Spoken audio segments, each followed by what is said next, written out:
and welcome to a long-awaited, the PC-related series I've done on my channel. And this is something I've talked about a little bit in videos that in the past, and that's welcome you to my mentor, Ivan.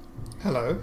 And we've got a bit of a PC upgrade sort of in the process. It will be probably a multi-part series where we go through various bits and pieces that we're adding or changing around and all that sort of thing. So I guess firstly a bit about what you're facing now in terms of the computer that you have at the moment, and I guess what it's not doing and what you'd like to do with it. Yeah. Well, the starting point is really recognising that I'm not a computer whiz, and that I've had this machine that's been absolutely fine for me for the last 5 years.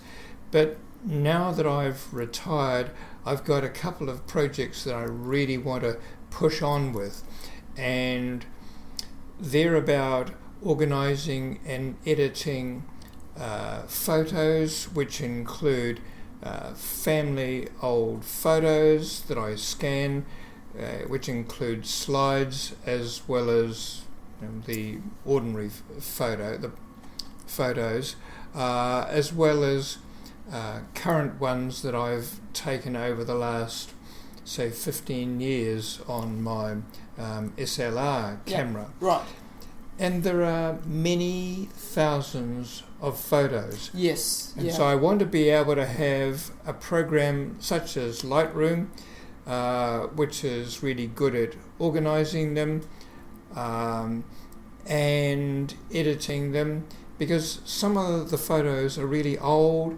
They go back to the 1880s, and there are some that have been folded very carefully away by sort of ancestors, and they're quite damaged. Yes, and I mean, I've started to experience sort of what sort of workflow that you're trying to achieve, and it's clear that what you have now is fine for an office computer, and it does the job for that. But in terms of a workstation, how far computing has come in the last even couple of years is just, you can really see the downfalls of what an office computer compared to a workstation is. So I think we're trying to achieve something that's, as you said to me a couple of times, something that's more reliable, will last you a certain 5 years, I think you were thinking, and something that just overall is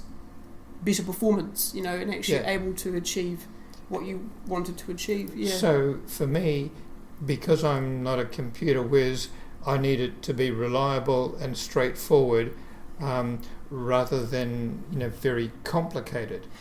Yes. And so that there's that photo organising and editing program, and with that is the extensive family tree program that I'm building up, and I want to be able to put into that some audio recordings, some of which are maybe 20, 25 years old, digital images, both of photos as well as documents.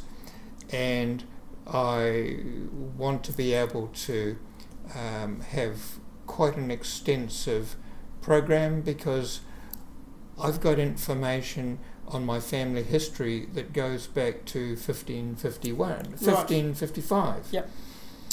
So that's a long time. I will have a wee bit on what currently Ivan's computer puts up has, and then I suppose the first part in our series we will do. You've purchased yourself a solid state drive. Yep. So we'll put that in, and later on down the track, I suppose we'll have a graphics card to put in to enable the slideshow functionality within Lightroom. And then if it comes down to it, whether I assume that will be the third part of the series, is the core components of the system may or may not be changed around, or we'll do it little bits along the way. Yeah. I've wanted to do it sort of step by step. Yeah. Because when I try and think about the whole damn thing all in one go, makes my head whiz. Yeah, but I think having it in particular parts is useful for, you're not ingesting a whole video at once, so that's good to sort of do it in that sort of steps as well. So I suppose we shall get on to the build and work out what we need to do. Let's get on with it.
Wow, what an interesting small teaser of what the upgrade is going to be in the next part of the series.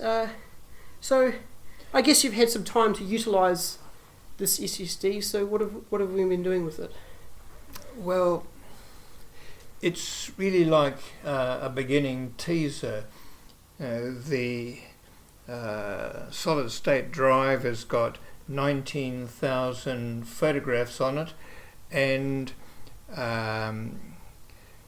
I've had an opportunity over this past week to look at a whole lot more old photographs that I've yet to scan, and I think that I've found about another 2,000 or 3,000.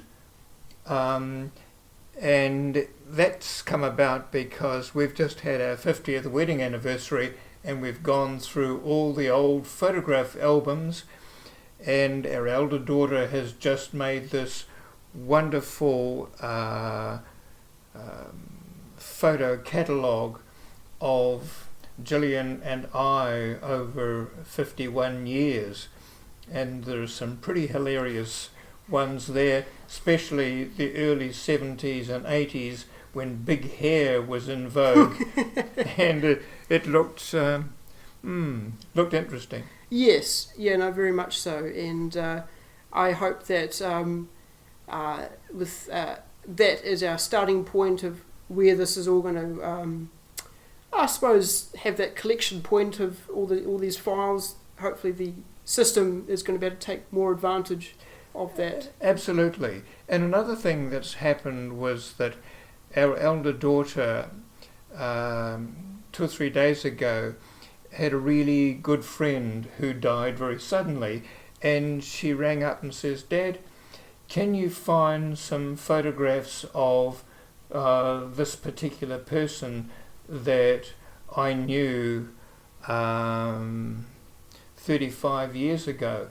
And because the system is quite well catalogued, I was able to find them quite readily, and that was, a great thing to be able to do.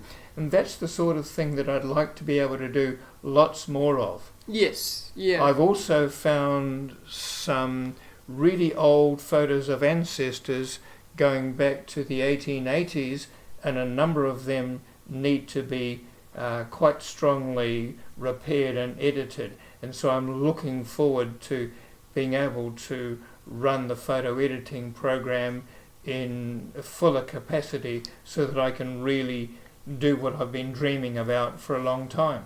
Yes, no, very much so. And yeah, I guess that about rounds out this video. And don't forget to rate, comment, favourite and subscribe to make sure you can see part 2 of this series coming up.